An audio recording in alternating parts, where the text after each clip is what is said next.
வணக்கம். இன்னைக்கு நாம ஒரு அருமையான கதைய ரொம்ப ஆழமா பார்க்க போறோம். ஆமா, ராஜநாராயணன் எழுதின சிக்கலான நாற்காலி. ரொம்ப ரொம்ப சுவாரஸ்யமான கதை. ஆமா, வெறும் நாற்காலி பத்தின கதை இல்ல. இது கிராமத்து வாழ்க்கை, மனுஷங்களோட இயல்புகள், அப்புறம் ஒரு சின்ன பொருள் எப்படி ஒரு பெரிய மாற்றத்தை கொண்டு வருதுன்னு எல்லாத்தையும் நல்ல நகைச்சுவையோட சொல்ற கதை. சரிதான். கீராவோட அந்த மண் வாசனையோட நாமளும் சேர்ந்து பயணிக்கலாம். இந்த கதையில வர்ற முக்கியமான சம்பவங்கள், கதாபாத்திரங்களோட குணம், அந்த காலத்து சூழல், இதையெல்லாம் பத்தி தான் நாம இன்னைக்கு பேச போறோம். முக்கியமா ஒரு சின்ன பொருளால ஒரு சமூகத்துல என்ன மாதிரி தாக்கம் ஏற்படுது, மனுஷங்களோட மனநிலை எப்படி மாறுதுங்கறத புரிஞ்சுக்கலாம். கதை ஆரம்பிக்கிறதே ஒரு ஒரு எதிர்பாராத கொஞ்சம் காமெடியான சம்பவத்தோட தானே. ஆமா ஆமா. கதை சொல்லியோட வீட்டுக்கு ஒரு சப்ஜட்ஜ் வராரு, அதாவது துணை நீதிபதி. சரி. அங்க வந்து பார்த்தா உட்கார வேற எதுவும் இல்ல. அந்த 3 கால் முக்காலி தான் இருக்கு. அதுல உட்கார போய் பாவம் தடுமாறி விழுந்துடுறாரு. அதுதான் ஆரம்ப புள்ளி. அங்கிருந்து தான் மொத்த கதையும் ஆரம்பிக்குது. அந்த முக்காலியே ஒரு தனி கேரக்டர் மாதிரி தானே. இல்ல, பாட்டி தயிர் கடையை யூஸ் பண்ணுது, பிள்ளைங்க நெய் திருட ஏறினதுன்னு. ஆமா, அதுக்குன்னு ஒரு வரலாறு இருக்கு. சப்ஜட்ஜ் விழுந்ததும் பிள்ளைங்க சிரிப்பு அடக்க முடியாம தோட்டத்துக்கு ஓடுறது, பெத்தவங்க படுற தர்ம சங்கடம், எல்லாமே ரொம்ப யதார்த்தம். நிஜமாவே அப்படியே கண் முன்னாடி நடக்கிற மாதிரி இருக்கு. அந்த சம்பவத்துக்கு அப்புறம் தானே வீட்ல ஒரு நாற்காலி வேணும்னு முடிவு பண்றாங்க.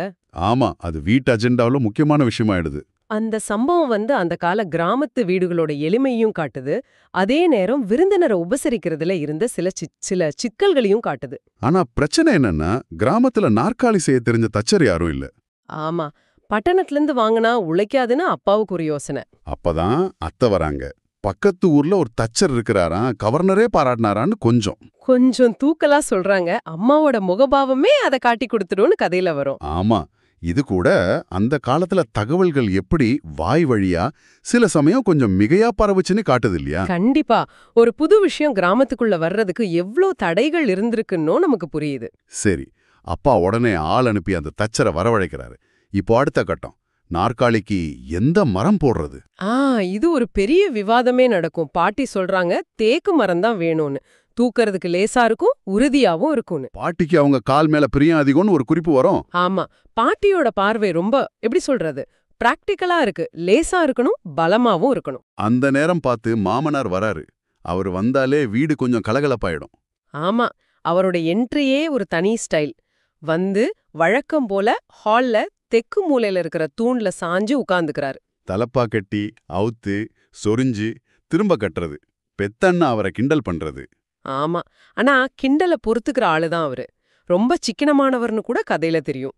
அந்த கன்றாபுரம் ஆட்டு சந்தை விஷயம், பசுமாடு விஷயம். ஆமா, பிள்ளைங்க பயப்படுமே, பால் வத்துனதும் மாடை கொண்டு போயிடுவாருன்னு. அதே சமயம் அந்த கிண்டலை சகிச்சுக்கிறதும். சுவாரஸ்யமான கதாபாத்திரம். கீராவோட கதாபாத்திர வார்ப்பு அபாரம். சரி, நாற்காலி விவாதத்துக்கு வருவோம். மாமனாரும் அதுல கலந்துக்கிறாரு. தனக்கும் ஒன்னு செஞ்சு தர சொல்றாரு. அவர் சொல்ற மரம் வேப்ப மரம். அதுக்கு அவர் சொல்ற காரணம் பாருங்க, உடம்புக்கு குளிர்ச்சியா, மூளை வியாதி வராதான், ஆரோக்கியம் சம்பந்தப்பட்ட பார்வை. அப்பாதான் 2 நாள் முன்னாடி மேய்ச்சல் நிலத்துல காஞ்சு போன வேப்ப மரத்தை வெட்ட ஆள் அனுப்பியிருப்பா. ஆமா, அதுவும் அங்க சரியா பொருந்தி வரும். அடுத்து பெத்தண்ணா, அவர் பூவரசு மரத்தை சொல்றாரு. உறுதி, நேர்த்தி, பளபளப்புன்னு அதோட குவாலிட்டிய பாக்குறாரு. தரம் சார்ந்த பார்வை, சரிதான். கடைசியா வராங்க அக்கா. அவங்க சொல்றாங்க, வெள்ளை மரமெல்லாம் வேண்டாம், கரும்பு மாதிரி எல் புண்ணாக்கு மாதிரி கருப்பா பழபழன்னு நல்லா சாஞ்சி உட்கார வசதியா டிசைன்லாம் வச்சு செய்யணும்னு. அடடா, அவங்க கற்பனை தான் சூப்பரா இருக்கு. எல்லாரையும் கவர்ந்துருது இல்லையா? ஆமா, அவங்க யோசனை தான் ஃபைனல் ஆகுது. அப்ப பாருங்க, மரத்தை தேர்ந்தெடுக்கிறதுல எவ்வளோ பார்வை இருக்கு. பாட்டியோட நடைமுறை, மாமனாரோட ஆரோக்கியம், பெத்தண்ணாவோட தரம், அக்காவோட அழகியல். இதுவே சுவாரஸ்யமா இருக்கு. கடைசியில அழகியல் ஜெயிக்குது. ஒரு பொருள் வெறும் பயன்பாட்டுக்கு மட்டும் இல்லாம ரசனை சார்ந்ததாவும் மாறுது. சரிதான். சொன்ன மாதிரியே 2 நாற்காலி செய்றாங்க. அச்சசலா ராமன் லக்ஷ்மணன் மாதிரி. ரெண்டும் ஒண்ணு போல இருக்கா? ஆமா, எது யாருக்கு அனுப்புறதுன்னு ஒரு சின்ன குழப்பம் வருது. கடைசியில ஒன்ன மாமனாருக்கு அனுப்பி வைக்கிறாங்க. அனுப்பிட்டு ஒரு சின்ன சந்தேகம், நல்லதை அனுப்பிட்டோமோன்னு. அது மனுஷ இயல்புதானே. சரி, வீட்டுக்கு நாற்காலி வந்தாச்சு. ஒரே கொண்டாட்டம்தான். அப்பாடா, எல்லாரும் மாறி மாறி உக்காந்து பாக்குறாங்க. எந்திரிக்கவே மனசில்ல. பெத்தன்னா இன்னும் ஒரு சத்தத்தோட ரசிச்சு உட்கார்றாரு. அத்தைக்கு உடனே உரத்தைக்கணுமேனு கவலை. சின்ன பிள்ளைங்க சண்டை போடுறாங்க பாருங்க. நீ ஏன் ரொம்ப நேரமா உட்கார்ந்துருக்கு, எந்திரிடா. ஆமா ஆமா, அந்த புது பொருள் வந்ததும் வர சந்தோஷம், அந்த பொருளோட ஏற்படுற ஒரு பிணைப்பு, அதே சமயம் வர்ற சின்ன சின்ன சண்டைகள் ரொம்ப அழகா சொல்லியிருப்பாரு. உண்மைதான். ஆனா அந்த சந்தோஷம் ரொம்ப நாள் நீடிக்கலையே. அதுதான் பிரச்சனை. நாற்காலி வந்த செய்தி ஊருக்கே பரவிடுது. பெரியவங்க பிள்ளைங்கன்னு எல்லாரும் வந்து ஆச்சரியமா பாக்குறாங்க, தொட்டு பாக்குறாங்க, தச்சரை பாராட்டுறாங்க. ஆ, ஆனா சில நாள் கழிச்சு ஒரு நடு ராத்திரி கதவை தட்டுறாங்க. யாரு? ஊர்ல ஒருத்தர் தவறிட்டாரு, நாற்காலி வேணும்னு வந்து கேக்குறாங்க. உறவுக்காரங்க வீடுங்கறதால சரின்னு கொடுத்து அனுப்புறாங்க. சரி, குடும்பத்தோட துக்கம் விசாரிக்க போறாங்க. அங்க போனா அதிர்ச்சி. என்னாச்சு? இறந்தவரை இறுதி பயணத்துக்கு தயார் பண்றதுக்காக இவங்களோட அந்த புது நாற்காலியில உட்கார வச்சிருக்காங்க. அடக்கடவுளே, இதுதான் இதுதான் அந்த சிக்கல் ஆரம்பிக்கிற புள்ளி. இதுவரைக்கும் கிராமத்துல இறந்தவங்கள தரையில சாக்கு மூட்டைய சாச்சு வச்சுதான் உட்கார வைப்பாங்க. ஆமா, இந்த நாற்காலி வந்த பிறகு ஒரு புது வழக்கம் உருவாகுது. ஆனா அது நாற்காலியோட உரிமையாளர்களுக்கு ரொம்ப சங்கடமா மாறிடுது. இதுல என்ன ஒரு விசித்திரம்னா, ஒரு வசதிக்காக, ஒரு ஸ்டேட்டஸ்க்காக வாங்கின பொருள் எப்படி ஒரு துக்க காரியத்தோட, அதுவும் விரும்பத்தகாத விதமா தொடர்பு படுத்தப்படுதுங்கிறது தான். நிகழ்ச்சி முடிஞ்சதும் நாற்காலியை கொண்டாந்து முத்தத்துல போட்டுட்டு போயிடுறாங்க. அத பார்க்கவே பிள்ளைங்களுக்கு பயம். ஐயோ பாவம். வேலைக்காரனை வச்சு வைக்கோலால தீச்சி 15 வாளி தண்ணி ஊத்தி கழுவுறாங்க. ஆனாலும் பல நாளைக்கு யாரும் அதுல உட்காரவே இல்ல. அந்த ஒரு உளவியல் தடை இருக்குல்ல, மரணம் சம்பந்தப்பட்ட ஒரு பொருளை திரும்ப எப்படி பயன்படுத்துறதுன்னு, அதை ரொம்ப அழகா சொல்லியிருப்பாரு. அப்புறம் ஒரு விருந்தாளி வராரு. தயங்கி தயங்கி அவருக்காக நாற்காலியை கொண்டு வராங்க. ஆனா அவரோ பாயில உட்கார போறாரு. ஹாஹா. இவங்க வற்புறுத்தி நாற்காலியை உட்கார வைக்கிறாங்க. அவர் உட்கார்ந்ததும் தம்பியும் தங்கையும் பயந்து ஓடி ஒளிஞ்சு நின்னு பாக்குறாங்க, அவருக்கு எதுவும் ஆகுதான்னு.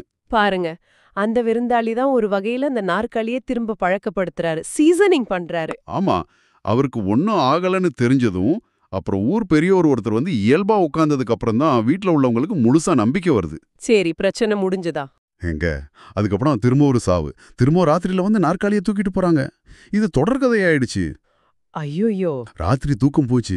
துக்கம் விசாரிக்க வர்றவங்க கூட இவங்க நாற்காலிக்காக கவலைப்படுறத செத்தவங்களுக்காக துக்கப்படுறதான்னு நினைச்சுக்கிறாங்க. அட பாவமே, நிலைமை ரொம்ப சங்கடமா போயிடுச்சு. அக்கா கோமா கேக்குறாங்க, இந்த செத்த வீடுகளுக்கு ராத்திரியில தான் சாக வரணுமான்னு. பெத்தன்னா சலிப்போட ஊர்ல போன உட்கார நாற்காலி செஞ்சு வச்சிருக்கோம் பாருன்னு சொல்றாரு. அத்தை என்ன சொல்றாங்க? அத்தை வழக்கம் போல நாற்காலி செஞ்ச நேரம் சரியில்லைன்னு சொல்றாங்க. அவங்களோட கையறு நிலையை காட்டுது இதெல்லாம். சரி, இதுக்கு ஒரு முடிவு வேண்டாமா? அங்கதான் பெத்தன்னா ஒரு பிளான் போடுறாரு. அது அவருக்கும் கதை சொல்றவருக்கும் மட்டும் தெரிஞ்ச ரகசியம். ஓ, என்ன பிளான் அது? அதுக்கு முன்னாடி அம்மா வந்து கதை சொல்றவரை மாமனார் வீட்டுக்கு அனுப்புறாங்க.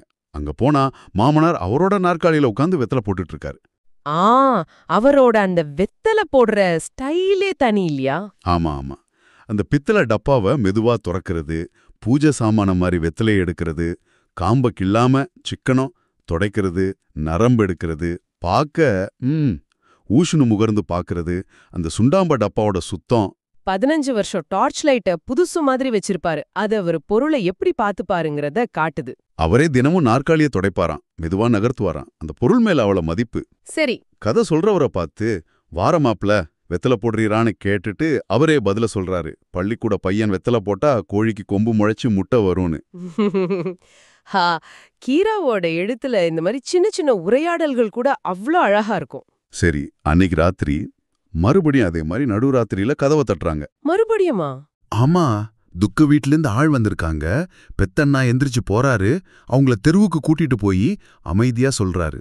என்ன சொல்றாரு? ஓ, நாற்காலியா? அது வந்து எங்க மாமனார் வீட்ல இருக்கு, அங்க போய் கேளுங்க தருவாருன்னு சொல்லி அனுப்பி விட்டுறாரு. அடேங்கப்பா, இதுதான் பிளானா? உள்ள வந்து 2 பேரும் சத்தம் இல்லாம சிரிக்கிறாங்க. அப்பா தூக்கத்துல கேட்கும்போது யாரோ கதிரடிக்க மாடு கேட்டு வந்தாங்கன்னு சமாளிச்சிடுறாரு பெத்தண்ணா. சரியான ஆளுதான் பெத்தண்ணா. பிரச்சனையே அப்படியே மாமனார் பக்கம் திருப்பி விட்டுட்டாரு. ஆமா, ஒரு பெரிய வெள்ளத்தையே மடமாத்தின மாதிரி. இப்போ கேள்வி என்னன்னா, மாமனார் என்ன செஞ்சாருங்கிறது தான். சில நாள் கழிச்சு கதை சொல்றவர் திரும்ப மாமனார் வீட்டுக்கு போறாரு. அங்க போனா மாமனார் தரையில உட்காந்து வெத்தலை போட்டுட்டு இருக்காரு. என்னது, நாற்காலி இல்லையா? கதை சொல்றவரும் அதையே கேக்குறாரு. என்ன மாமா, தரையில உட்காந்துருக்கீங்க, நாற்காலி எங்க? மாமனார் என்ன சொன்னாரு? மாமனார் வெத்தலையில சுண்ணாம்ப தடவிட்டு ரொம்ப நிதானமா ஒரு மெல்லிய சிரிப்போட சொல்றாரு. அந்த மாதிரி காரியங்களுக்கு வச்சுக்க சொல்லிட்டேன் மாப்பிள்ளை, அதுக்கு ஒரு நாற்காலி வேணும் இல்லையா? வாவ், என்ன ஒரு பதில்! இதுதான் கீரா டச். கதை சொல்றவருக்கே என்ன சொல்றதுன்னே தெரியல, திகைச்சு போய் நிக்கிறாரு. இந்த பதில்ல 1000 அர்த்தம் இருக்கு இல்லையா?